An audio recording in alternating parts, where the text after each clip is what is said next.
ערב טוב, תודה רב. טוב.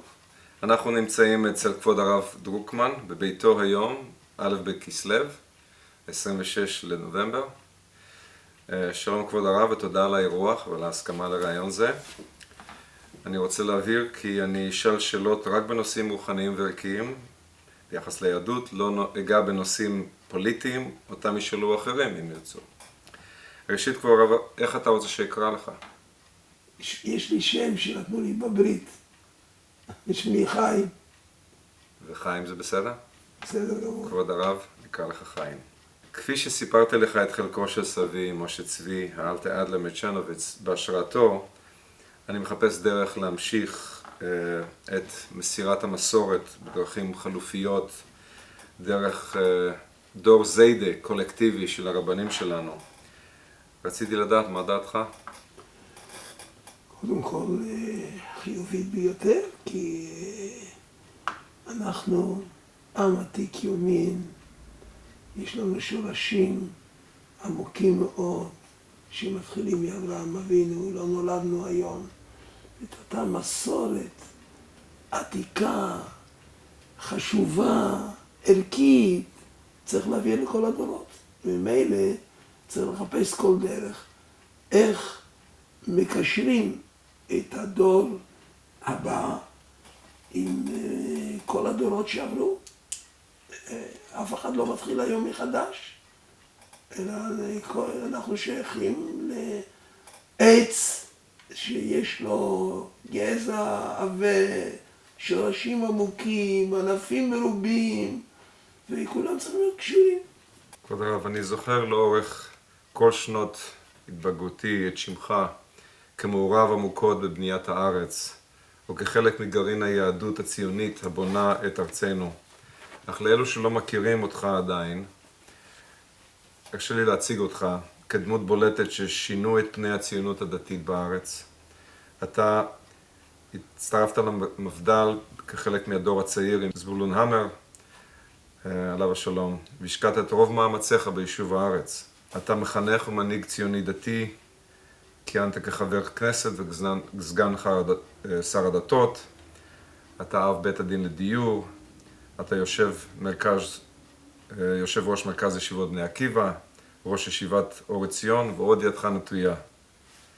אני מבין שחגגת יום הולדת בימים אלו? נכון. לא? כן. כן? איך אתה מרגיש שאתה כמעט בגבורות? כמעט. ברוך השם. אתה מלא אנרגיה וחיוניות כמחנך, כפעיל לטובת הארץ והעם היהודי. מאיפה יש לך את הכוחות הדוחפים אותך? אני זכיתי לקבל את החיים שלי עד שהגעתי לארץ 3 פעמים במתנה. הגרמנים, יימח שמם, באו לעיירה שלנו לרצוח יהודים. פשוט לרצוח יהודים. הכינונו, כל המשפחה הרחבה, חדר מתחת לאדמה, נכנסים לחדר הזה דרך ארון שהתחתית שלו מתרוממת. כשנכנסים פנימה סוגרים מבפנים את הדלתות של הארון וגם את התחתית, ושם נמצאים. וכמה היית אז? אז אני הייתי בין 7, 8. שמענו שהגרמנים באים, כל המשפחה נכנסנו מתחת לבית, לחדר הזה מתחת לאדמה. והנה אנחנו שומעים כשאנחנו בפנים, את הנאצים נכנסים לבית ודופקים ברובים שלהם בכל מקום, דופקים חזק. ומתוך הדפיקות האלה, הדלתות של הארון נפתחו, התחתית נפתחה לגמרי, והסבתא שלי השתעלה באותו זמן. אנחנו חשבנו שאנחנו אבודים לחלוטין, אבל הם כנראה לא הבחינו בזה. עשו כל כך רעש, לא שמעו. וכך נשארנו בחיים. זו פעם ראשונה שקיבלתי את החיים שלי במתנה. ומאוחר השתדלו ההורים שלי למצוא דרך איך לברוח. אז כשהגויים העבירו אותנו את הנהר, המים עלו על גדותיהם, ועלו, זה נהר רציני מאוד. אני הייתי בטוח שאנחנו טובעים, אי אפשר לעבור שם. זכינו, בסוף עברנו, היינו בטוח שאנחנו טובים, עברנו. פעם שנייה קיבלתי את החיים שלי במתנה. פעם שלישית, הרבה יותר מאוחר, היינו כבר ברומניה, וההורים שלי רצו להגיע לארץ. והיה זוג חשוכת ילדים, לא היה להם ילד, שהם קיבלו סרטיפיקט. אז ההורים שלי מסרו אותי לזוג הזה, כאילו אני בן שלהם, שהם ייקחו אותי לארץ. אני עד היום מתפלא, זה באמצע המלחמה, אני מתפלא איך אני הסכמתי, איך ההורים שלחו אותי כי רצו להציל אותי. אני מתפלא איך אני הסכמתי להיפרד מההורים ולנסוע עם הזו. ויצאו 3 אוניות מרומניה, ואנחנו עומדים שם וקוראים שמות, לעלות לאונייה. כביכול האבא שלי במרכאות, זה שאני הייתי איתו, מתפלא, מה זה לא קוראים לנו? אז הוא הלך לשאול, אמרו, מה לא קראו לכם? איך קוראים לך? קראו לכם, אתם הייתם צריכים לעלות לאונייה הזאת השנייה, אבל היא כבר מלאה, תעלו לאונייה השלישית. את האונייה השנייה הטביעו הגרמנים. אז פעם שלישית שקיבלתי את החיים שלי במתנה. באיזה שנה זה היה? זה היה תש"ד, אמצע מלחמה. 40. אז אחרי שקיבלתי את החיים שלי 3 פעמים במתנה, עם חיים כאלה, זה לא סתם, צריך לעשות משהו איתם. מה אפשר סתם כך לתת להם לעבוד? זה צריך להשתדל כמה שאפשר. אתה גדלת בפולין ערב השואה, משפחתך בילתה את השנים הקשות האלה במאבק להישאר בחיים. תוך כדי כך עלית לארץ עם משפחה מאמצת לצורך העלייה, ניצלת בנס והתחברת בחזרה עם משפחתך אחרי השואה לארץ ישראל, אחרי המלחמה. איך משפיעות השנים האלה היום עליך וכיצד אתה רואה את אירועי השואה וההיסטוריה היהודית כמשפיעות על ראיית העולם שלך, פרט לצורך שלך לבנות את הארץ? לא, אני אומר בפירוש קודם כל, שבוודאי השואה היא ודאי מדרבנת שאנחנו, אני חושב שהנקמה הגדולה שלנו בגרמנים זה העובדה שאנחנו פה ועם ישראל חי למרות מה שהם רצו וזכינו לתקומה ולמדינת ישראל ולקיבוץ גלויות כזה מופלא. זה אני חושב, זה הנקמה הגדולה שלנו בנאצים יימח שמם. הם רצו, הם הרי תכננו לא נשאיר אף יהודי חי בעולם. הנקמה הכי טובה זה לחיות חיים טובים. נכון, חיים יהודיים. חיים יהודיים, בוודאי. האם גדלת בבית דתי? לא, אני לא אגיד דתי ממש, אבל מסורתי. איך היה לחיות בביתך טרם השואה? איך היה הבית? אתה יכול לספר על הבית, בית הוריך? כן, אני יכול להגיד שההורים שלי בקושי התקיימו. אבא שלי בקושי הייתה לו פרנסה. מה הוא עשה? מה הוא עשה? הוא חיפש מה לעשות, סליחה.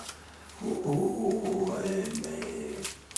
נסע למכור, בבית שלנו עשו שטיחים, הוא נסע למכור אותם.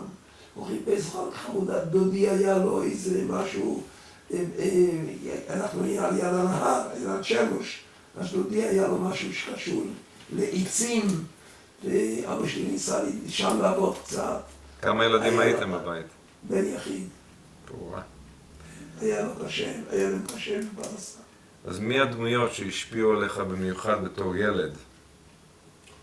אני יכול להגיד, אני כילד ממש, אני למדתי, קודם כל זה גם כן אומר, אתה שאלת לי איזה בית עזרתי, אני למדתי בחדר.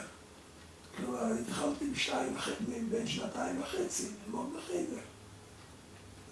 ואחר כך ההורים שלי שכרו לי מלמד. אז בכל זאת, הכיוון היה כיוון מסורתי כמובן, היה לי מלמד. אז מי השפיע עליך במיוחד בחייך בתור ילד? אני חושב שההשפעה, קודם כל אני חייב להגיד, כן, קשה לי עכשיו לציין מי השפיע עליי אז. ההשפעה במיוחד הטביעו את חותמם זה בארץ. אני באתי בארץ יחסית כילד. מהדמויות שפעלו בארץ ישראל, מי השפיע עליך כאדם צעיר? אז ודאי השפיעו עליי, יש לא אחד. השפיע עליי יהודי שקראו לו, אנחנו קראנו לו יהושע, אבל זה הרב יהושע בכרך. אני כשהייתי באתי לארץ, התחנכתי שנתיים במוסד ילדים של עליית הנוער. שנתיים. והמנהל שם היה יהושע בכרך, שהוא חיבר אגב ספרים בתנ"ך. זה מוסד דתי. ודאי, ודאי. אני שמעתי, אני בכלל צריך להגיד, גם באונייה, אני זכיתי, אולי משמיים, שאני הייתה בי נטייה בכיוון של תורה, של קדושה. אני מודה לקדוש ברוך הוא כל כך. גם כשהייתי ברומניה, למדתי גמרא עם מלמד פרטי. ברומניה זה ממש קדושה. כי ברומניה לא היה כלום. אני לכן מספר לך. לא, הוא גם כן ברח, הוא חסיד גור, שברח מגור. הוא היה ברומניה, והוא אגב עלה לארץ באותה אונייה שהגרמנים הטביעו. הוא טבע במוישבר, וכך הלאה. ואני באונייה כבר, וגם באונייה וגם אחר כך בעתלית היינו, התחברתי לציבור התורני, לא רק הדתי, התורני ממש. אני עליתי ארצה ביחד עם הרבי מוויז'ניץ באותה אונייה, עם גיסו, ד"ר לחיים אנדר, עם גיסו אליק, ד"ר לחיים, זיכרונו לברכה, אבל יש עדיין בחיים, רבוי של ארנסטר. עלינו באותה אונייה, ואני הייתי מחובר אליהם, גם באונייה וגם בעתלית. אני מרגע שהגעתי לעתלית, אין לי שום קשר עם המשפחה שלכאורה באתי איתה. אני לא יודע איפה הם. בכלל. לא פגשת אותם? מעולם. לא יודע כלום עליהם. שום דבר. ומשפחתך לא חיפשה אותם כדי... אני לא יודע כלום עליהם. כך שהייתי מחובר ישר עם בואי. זה יהושע בכרך היה מנהל הפנימייה. היה מנהל המוסד. כן, הוא היה איש החינוך, היה שם אדמיניסטרטור. הוא השפיע עליך באיזה הוא צורה? השפיע עליי, אחר כך השפיע עליי, הרב לריה השפיע עליי. ובעיקר מי שהשפיע עליי, אבל זה בשנים הרבה יותר מאוחרות, מי שהייתי אומר כל מה שיש וקיבלתי ממנו, זה מורי ורבי, זה חסרתי לברכה, הרב צבי יהודה קוק. מה הייתה המשנה של הרב קוק שדיברה אליך? זה תורה גדולה, זה תורת אמת. שתף אותנו.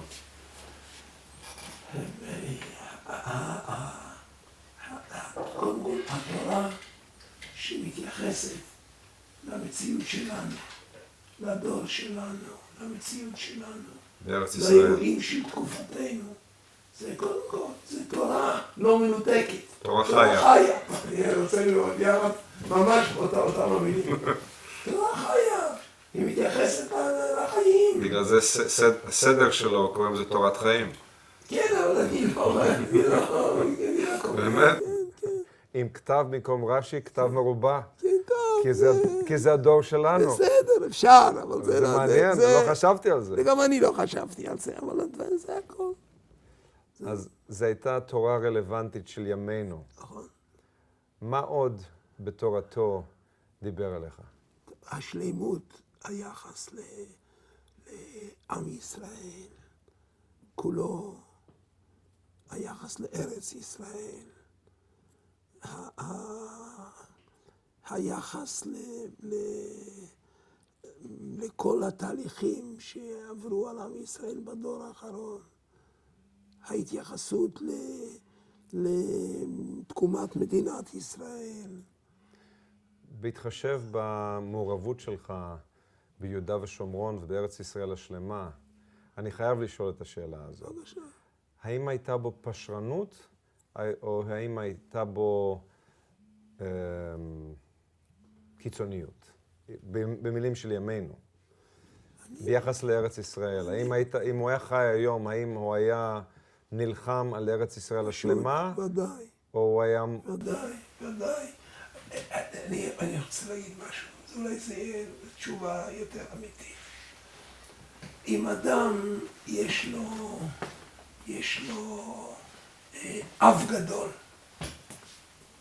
אז מציירים אותו, נכון? עם אב גדול. אב גדול. כי זה משום זה לא רגיל.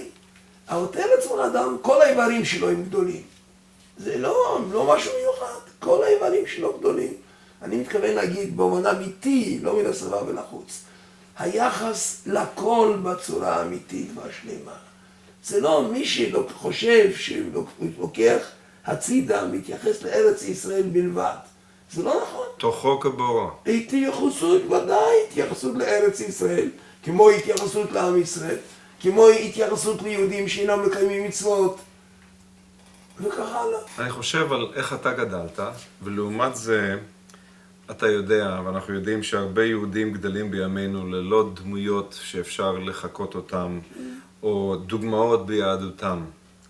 איך היית מסביר לאיש צעיר שגדל היום בבית בלי יהדות ונשרף בחייו, איך היית מסביר לו את ערך יהדותו, את עומק נשמתו היהודית? קודם כל צריך לדעת, כדי להסביר צריך שיהיה קשר. אם אין קשר אי אפשר להסביר. לקבל השפעה זה רק ממי שיש לו קשר איתו. קודם כל הייתי מצביע לו שהוא שייך לעם מיוחד. יש את נקודת המוצא זה עם ישראל. יש דברים שהם אי אפשר להתכחש להם. אי אפשר להתכחש לעובדה שכל העמים העתיקים לא קיימים יותר. זו עובדה. עם קטנטן שרצו, מה לא עשו כדי להשמיד אותו? גזירות ורדיפות, צרות וייסורים, שחיטות ופוגרומים, מה לא? ועם ישראל חי, זה לא פלא. עצם הקיום שלו, אי אפשר להתעלם. כלומר, אדם ישר, שאין לו, שלא רוצה סתם לעוות, בוא נעזוב עכשיו דת. עם ישראל הוא מיוחד, אי אפשר להתעלם מזה שהוא מיוחד. אני אגיד גם עוד דבר, 3 דברים אני חושב הם מייחדים שעם ישראל בולט בהם. הכישרון היהודי המיוחד. אתה יודע, כמעט שליש ממקבלי פרס נובל הם יהודים, בכל התחומים. כמה יהודים יש בעולם? לפני השואה אפילו. הרי זו עובדה, אי אפשר להתעלם מזה. מה עוד? אגב, הדבר השלישי זה ההשפעה של העם הקטן הזה לאנושות.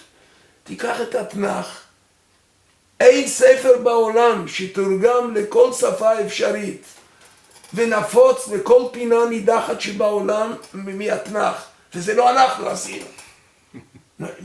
3 דברים שבולט בהם הייחוד של עם ישראל, אי אפשר להתעלם מזה. אחרי שאתה מסביר מה ייחודו של עם ישראל, שיש ייחוד, אתה צריך לשאול מה התכלית של הייחוד הזה, איך הוא בא לידי ביטוי באורח החיים וכדומה, אבל זה תהליך, זה לא... אתה אומר, אם למצות את מה שאתה אומר, אתה אומר, קודם כל צריך להתקרב ולטעום מהתבשיל. נכון. ואז צריך להבין שאנחנו, יש לנו משפחה מיוחדת. נכון. במקום לשכוח ממשפחה, לך הביתה, נכון. תבלה עם ההורים, תזכור שהם מיוחדים ואתה מיוחד. נכון. כולם רוצים להיות מיוחדים והם זורקים את הייחוד שלהם בדיוק, כדי בדיוק. לחפש ייחוד חדש. בדיוק. אתה יכול להסביר לנו את זה, את התופעה הזאת. לצערנו. אני למשל, אני אגיד לך דברים אחרים אפילו שלא אמרת. אנחנו נתנו לעולם את השבת. לפני עם ישראל לא היה שבת בעולם. אני לא יודע איזה יום בשבוע, זה יכול להיות יום ראשון, יום שישי, זה בכלל לא משנה. אנחנו נתנו לעולם את השבת. לפני עם ישראל היו כולם, סליחה, בעלי חיים. איפה היה יום מנוחה? ידעו על דבר כזה? לא ידעו. זה עובדה היסטורית. נו, ועכשיו אנחנו זורקים את השבת, הם קיבלו מאיתנו את המתנה הגדולה באופן חלקי. לנו יש אותה בשלמות. עכשיו אנחנו זורקים את השלם כדי לקחת חלק. זה הגיוני? אתה צודק, אבל הספק שכל האנשים, שאפילו כשמקשיבים בחלקם, הם אומרים, זה נשמע טוב, אבל לכל אחד יש משהו מיוחד. אלה יש להם מדליות באולימפיאדה הכי הרבה למזרח גרמנים, ואלה באפריקה הם מעצנים הכי מהירים. אז לנו יש גם משהו הכי מהר, אז מה? אז אומר, כולם, מה שמודרני היום זה להגיד, כולם טובים. אני חייב להגיד. קודם כל, הקדוש ברוך הוא עשה כך, שאין השלמות לא נמצאת לגמרי אצל אחד. לא אצל אדם אחד, לא אצל עם אחד. למה? זה הרי נפלא. כדי להבין שיש אחדות של הכל. לשתף, לחלק. הכל יש אחדות של הכל. אבל השאלה היא, למי יש מה? זאת השאלה. אז נכון, יש דברים שאנחנו צריכים לקבל מעמים אחרים, אבל אנחנו צריכים לקבל מעמים אחרים יחסית דברים שהם חיצוניים יותר, שייכים לצד החיצוני. הצד הפנימי, הרוחני, הערכי, אנחנו המקור. העם שלנו צריכים לדעת מה שיש לו, כדי ביחד עם העולם לשאוף לשלמות. ודאי. זה תיקון עולם? ודאי, כך רצה הקדוש ברוך הוא, כדי להדגיש שכולה, לא כדי להדגיש שכל הבריאה כולה היא יצירה אלוקית. ושותפים. כל הבריאה כולה באה ממקור אחד. אתה אב ל9 ילדים, ברוך השם. מה אתה אומר לילדיך ולנכדיך לגבי יהדותם? אין לי צורך להגיד להם ברוך השם שום דבר מיוחד. אני שמח. הם רואים את זה כדוגמה ממך. אני שמח שאין לי צורך להגיד להם שום דבר מיוחד. אני מודה, צריך להודות לקדוש ברוך הוא על הזכות שכל הילדים וכל הנכדים ברוך השם הולכים בדרך. כולם. יש להם זיידה. יש להם זיידה, נכון. כולם. ממש כולם. הערך של הזיידה, לא רק של להיות סבא. אם אנשים שומעים את זה, שיזכרו, הם צריכים לשאוף זיידה. שאלתי בן אדם מסוים, חבר, אומר, מה אתה רוצה להיות עכשיו? הוא אומר, סבא טוב. הוא אומר, סבא טוב. מה יזכרו אותנו? למה לדעתך ילדים ונוער נפטרים מהיהדות, גם לפעמים שיש להם חינוך יהודי? קודם כל אני חייב להגיד, כיום זה הרבה פחות מה שהיה פעם. זה צריך להיות שוב אמיתי. פעם הייתה תופעה, אם אני מדבר לפני אפילו 60 שנה, הייתה תופעה של דרך חד סטרית של עזיבת תורה ומצוותיה. צריך להגיד, באמת, הייתה חרדה בלב, מה יהיה? אני לפני איזה חודש הייתי באזכרה של ידיד. שם דיבר אחד הפרופסורים, הוא כבר בפנסיה היום, היה שנים פרופסור באוניברסיטה בירושלים, יהודי דתי. אז הוא סיפר, כשהוא למד באוניברסיטה, הוא חשב, קשה לי אפילו לצטט את מה שהוא אמר, הוא חשב, אנחנו הדור האחרון של מניחי תפילין. זה לא נורא? אבל כך הוא אמר. זאת הייתה המציאות. היה נדמה שהכל הולך ומתחסן. מתברר שהכל, ברוך השם, נבנה עולם תורה ציוני אדיר, שלא, באמת, מכל זה לא יאומן מה שיש כאן. אני זוכר ששאלו את הרב שטיינזלץ פעם, למה הוא גר בשכונה חילונית, הוא לא דואג שילדים שלו ילכו בסורה, הוא אמר, אני דואג יותר לחילוניים, שילמדו תורה. היום, אני רק אומר, היום באמת זה התהפך. אבל בארץ, בארץ, יותר בארץ. יותר בארץ. ובגולה, בגולה יש התבוללות נורא. מה מייחד את החזרה לדת בארץ ביחס לגולה? מה מייחד את השיטה שמשמרת את היהדות בצעירים היום? תראה, אני חושב שהצעירים הם התמלאו עם תוכן, עם ערכים. הם כיום המובילים בכל תחום ערכי ואידיאליסטי בארץ. צריך לדעת, זה הנוער הדתי. בין אם זה בהתיישבות, בין אם זה בצבא. גם בצבא. הם הולכים לשרת מתוך מוטיבציה עמוקה או בראש גדול בכל היחידות. זה פשוט מתברר שמתוך תורה תורה שמחוברת לחיים, תורה שמחוברת לארץ, זה נותן את התוכן האמיתי. אז אני חייב לשאול אותך, כי אתה דיברת על הארץ. כאחד מאבות ההתיישבות, אתה חושב שההתיישבות בארץ ישראל היא הייתה הקטליזטור המאיץ שגרם לגיבוש תורני? אני חושב, זה מין דבר שיש בו הדדיות. כלומר, אני חושב שהצד התורני הוא הביא להתיישבות הגדולה. וההתיישבות תורמת בחזרה. כלומר, זה שני צדדים. כלומר, מה הביא פתאום, תיקח אמת עכשיו, יהודה ושומרון. אגב, הבוקר נפגשתי עם ראש המועצה של מטה בנימין. הוא אומר, זאת המועצה הגדולה ביותר במדינת ישראל כולה, יש בה 54,000 תושבים, רק בבנימין. 54,000 תושבים. למה אני אומר את זה? בעצם, איך כל זה בא?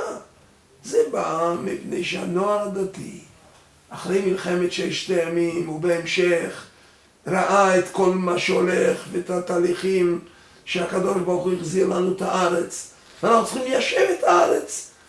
אז ממילא הצד התורני הוא דחף ליישב את הארץ, וממילא גם ההתיישבות היא בוודאי תורמת, היא נותנת, היא מרימה, היא זוקפת את הקומה, היא מרימה את הראש. יחסים הדדיים אמרת. כן. אבל אני רוצה לדבר על היחס בין הדת לארץ. בבקשה. האם חשוב להיות יהודי מאמין בארץ ישראל כיום, או אולי מספיק לחיות בארץ ישראל? יש הרי איזשהו מדרש או הלכה או פסק שנאמר, לחיות בארץ ישראל זה כמו כל המצוות כולן. חז"ל אומרים ששקולה ישיבת ארץ ישראל כנגד כל המצוות שבתורה. זה בדיוק כך כתוב. אבל מה הכוונה?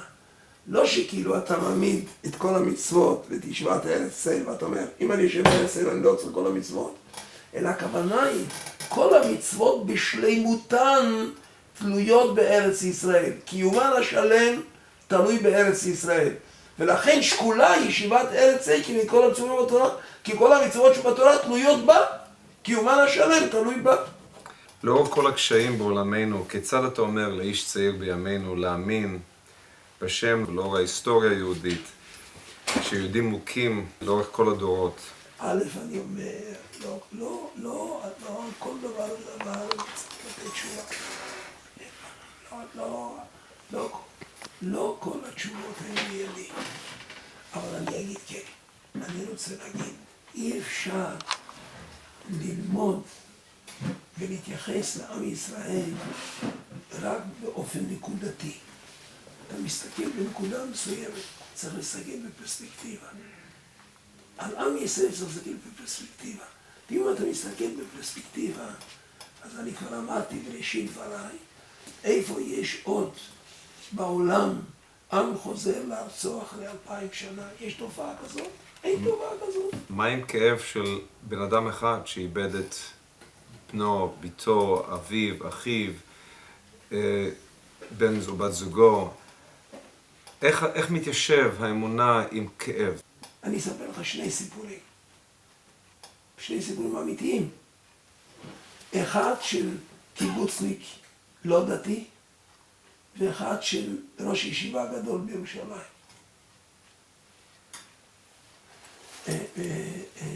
אחד של קיבוצניק לא דתי, שבנו נהרג בצבא. באו לנחם אותו. אז הוא הוציא משקה והגיש לחיים.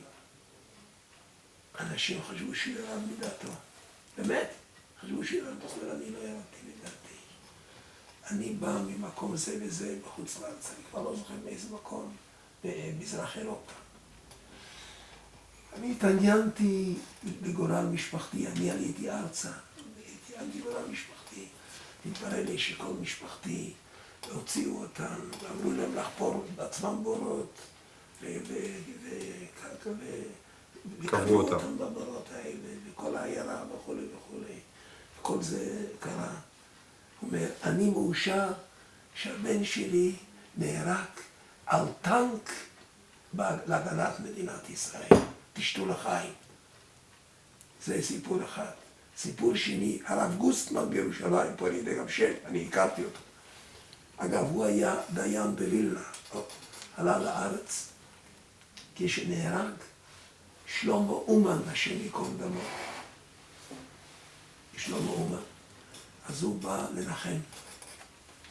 אז הוא אמר שעכשיו, אני לא זוכר איך היה נקרא הבן שלו. הבן שלי עכשיו נפגש איתו.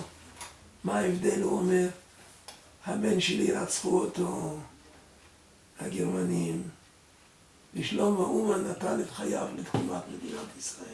אותו דבר. אותו דבר. לחיות עבור משהו. עבור משהו בעל ערך, עבור עם ישראל. בשביל מה אדם חי? בכלל אני רוצה להגיד. בשביל מה אדם חי? אדם חי שיעשה מעשים טובים.